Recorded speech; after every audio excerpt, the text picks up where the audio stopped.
there, it's Kevin with RogueDeckBuilder.com with match. This is match number 4, I believe, with this Heartless Eldrazi deck. I think this is a keep hand. I don't particularly... I'm not, like, crazy over this hand. Because of the Eldrazi Temple not being able, or the Eye of Ugin not being able to generate mana. We'd have 4 mana for, if we draw 1 more mana in so many different ways.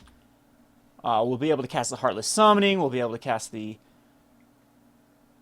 Bogles we just need to erase.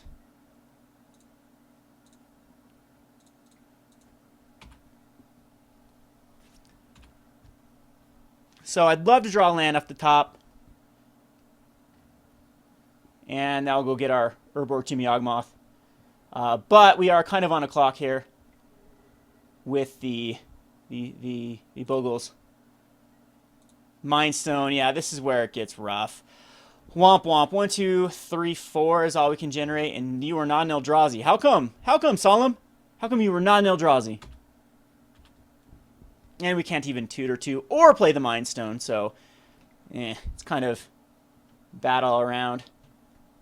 And we might just get beat to pieces by the missing of the land drop.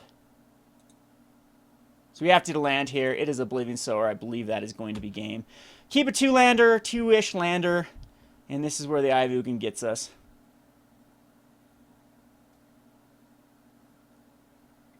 Because Kozilek's Channel is the best thing I can hope for, and it's going to have to block, which is not a good trade. We're down to an 8. Yeah, there's no way. There's absolutely no way we come back from this. Come on. Land at the top. That is going to be a game. Womp womp. Again, it's so weird with this. This deck should not be having mana problems at all. Another Eye of Ugin. We do not have a playable land for like 6 more turns. So go to sideboard. Bring in the All Is Dust. Bring in the Platinum Angel just because you can't deal with the Platinum Angel. Bring in the Spellskites. I don't think we bring in the Wurmcoil Engines. I don't think they're necessary. Thoughtseize Inquisitions are great. This should be an easy matchup. I don't need Kozilek. I don't need Void Winnower. And I don't need Oblivion Sowers, I believe. I think those are all the weakest links out of this deck. Even though Oblivion Sower becomes a big drop. In fact, I can probably go Oblivion Sowers for Wurmcoil Engines.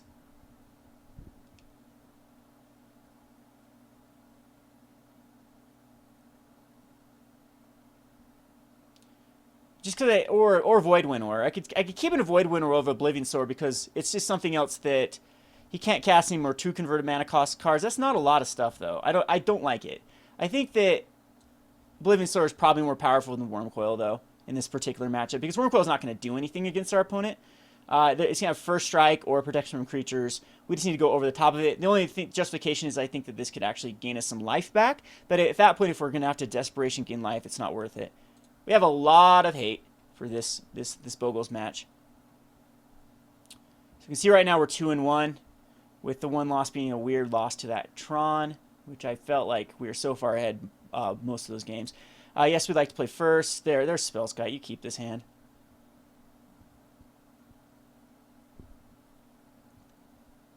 I don't know. See, I'm thinking about building this deck differently. You only need to find 1 Ulamog. The cards like Sanctum of Ugin are kind of weird in the deck. I don't even know if I like them. And he had a mulligan with Bogles, which is rough with the first turn Thoughtseize. Well, guess we just take a Spirit Mantle. I just don't care about a...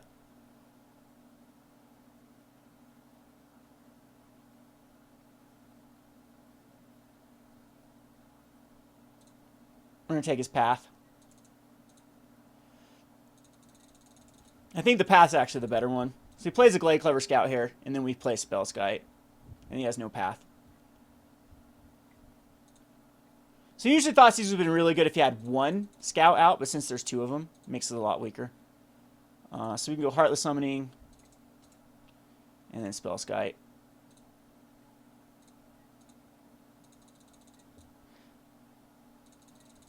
Now if he tries to chant it.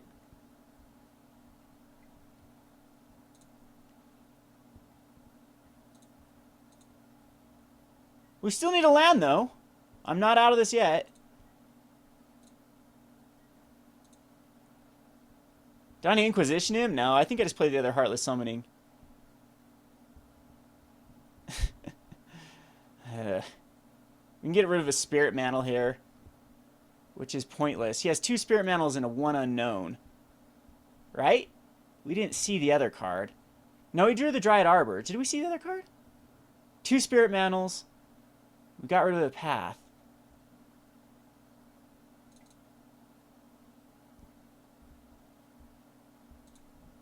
And we'll do another Heartless Summoning. And Kozilek's Chandler. Wait. Yeah, never mind. Kozilek's Chandler still costs 1. That's 4. Alright. So double Heartless Summoning. You can attack it with everything, which is... we can still block.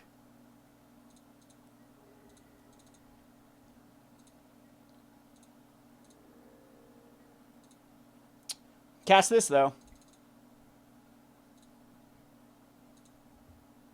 And we get no lands again. Just Slippery Boggle, Leyline of Sanctity, Leyline of Sanctity. That actually helped him out so much. Jeez. That was a gross hand. But now he can't even attack in. We got the Spellskite lockdown. Leyline of Sanctity is rough for my Inquisitions and whatnot. I did bring in all his dust, didn't I? That's a very powerful card versus him.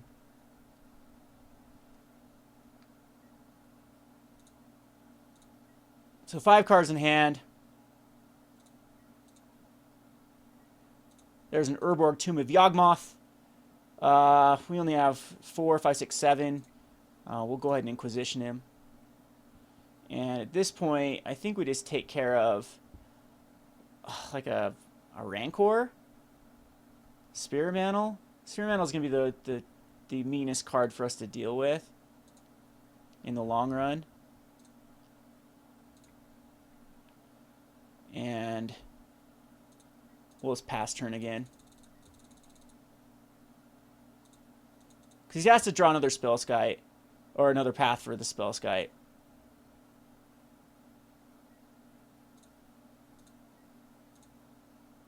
Still can't cast Ulamog. We need to land off the top.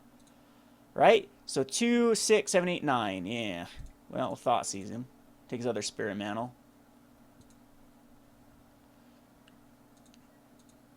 And pass turn.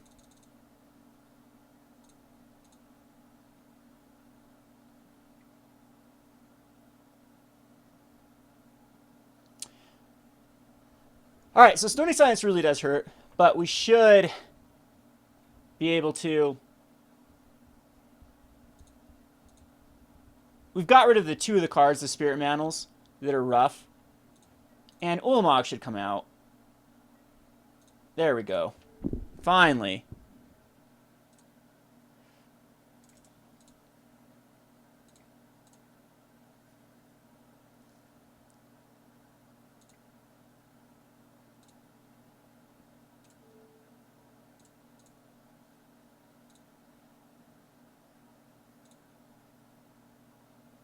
And there's the concession. Okay, so we do know he's running a pretty powerful card in the form of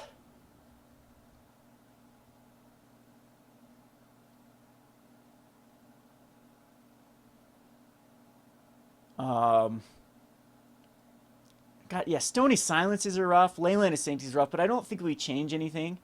I think that we still stick with the plan. I don't think Wurmcoil Engine comes in over Oblivion Sower. It does leave back blockers, Death Touchers, things like that. But it is harder to get out than Oblivion Sower. And maybe if he's going to go more of the Oblivion Sower route, maybe we take out Mind Stones. Because I just don't want to get Stony Silenced out of Mind Stones. And Void Winnower can actually make it so he can't cast quite a few cards. But again, I don't think it's going to be the right play. I could bring in Dismembers for his core Spirit Dancer, but I'm not sure. Leyline is rough if he gets the Leyline, Like, this hand is terrible if he's got a ley line opening hand, and he snap kept that. Well, let's hope it's not a ley line. It is not a ley line. Awesome. We'll be able to double we'll Inquisition him out of what he needs. Which, against his deck, cards like Inquisition really break up what our opponent is trying to do. Stony Silence, I don't really care too much for. I think I just take the Rancor. And I could take Stony Silence. It's not doing anything at the moment, though. And it's just going to be Expedition maps. So, again, the Spirit Mantle tends to be the most problematic card, but this gives him the ability to Rancor next turn. I'm just going to take the Rancor. And then he's got to choose where he wants to go this turn. If he wants to put a Spirit Mantle on his Boggle. Okay, so I was hoping he'd do one of the other two.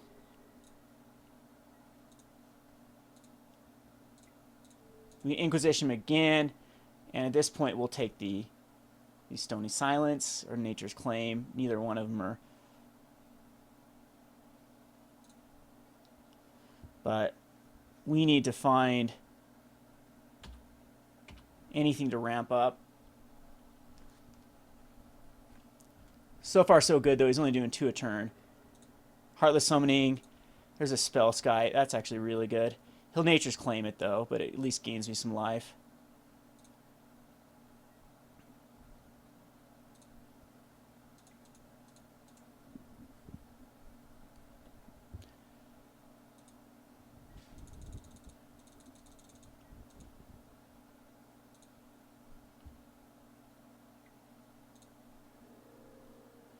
Alright, we need lands. Eye of Ugin, Eldrazi Temple will find Kozilek Chandler. Another Glacial Doubt is not a threatening card. All his dust will be good too eventually. Come on, land. Heartless works. Nature's Claim's out of the way. So next turn we can go Kozilek Chandler. That's fine.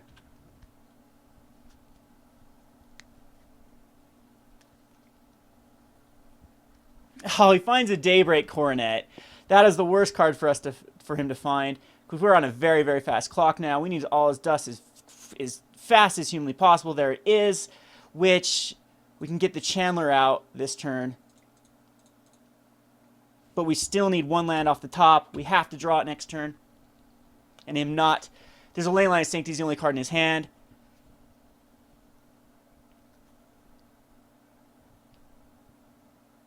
We need an Eldrazi Temple.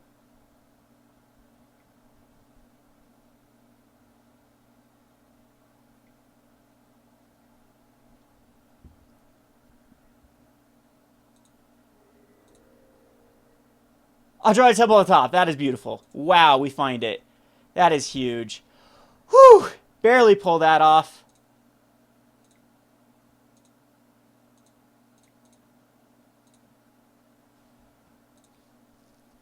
Bam.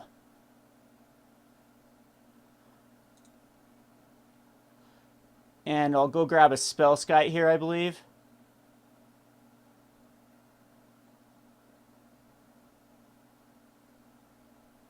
Right? Spellskite?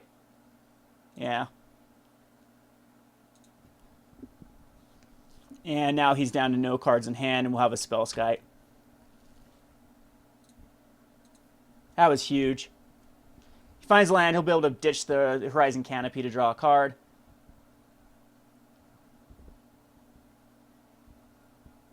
He's going to thin out before he does so. So, top deck champion of the world today. Oh, man. Sometimes Magic just does go your way. And the Spellskite's going to be very rough for him to deal with. Expedition map to go get, I think at this point, just an Eye of Ugin. Eye of Ugin, we will cast the Spellskite and then just pass the turn. And now we're in great shape.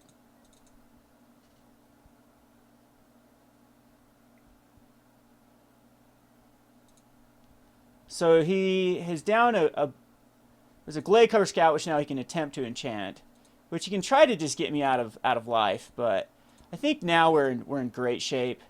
Well, with this deck not having any way to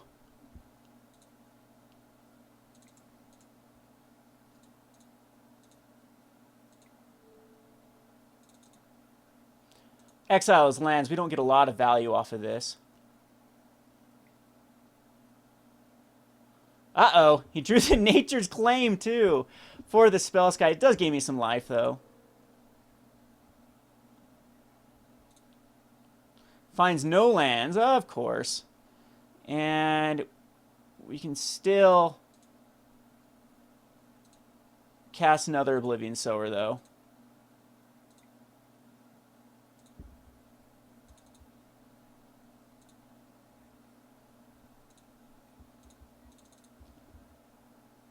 And he ended it. It's not over, though. It is not over.